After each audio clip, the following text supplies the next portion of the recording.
So in this hill here, I was actually going through Temecula on a canyon run.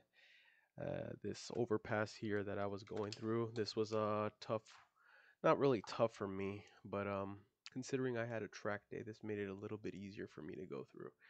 I had to stop for a minute and think to myself that they are on higher CC motorcycles. I cannot outdo them or anything like that. Probably in the twists and the turns, I probably could.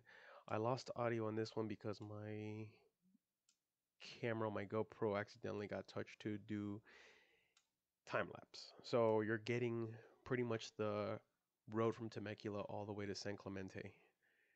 And there's just a bunch of twisties here. The road is a little bit uneven.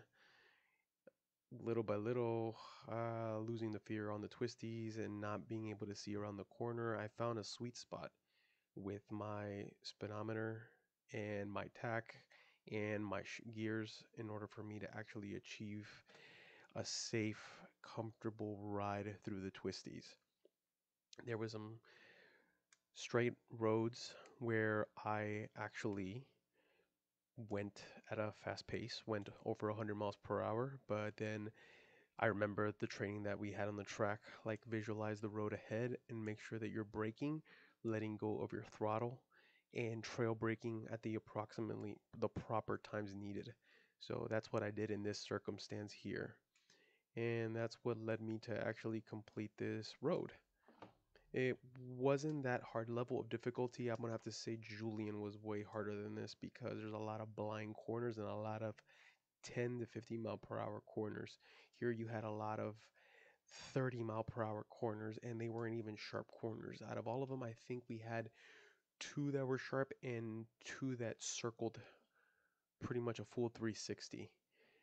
And that's pretty much what we were doing here in the Twisties. Enjoying a quick ride to go to Cars and Coffee from Temecula all the way to San Clemente Island. Or just San Clemente, sorry.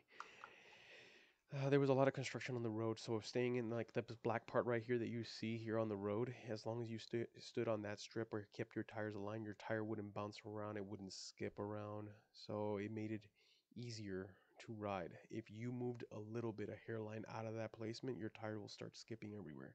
So I believe once this road is constructed, this whole entire road that we just took to get here would actually be a pretty cool ride.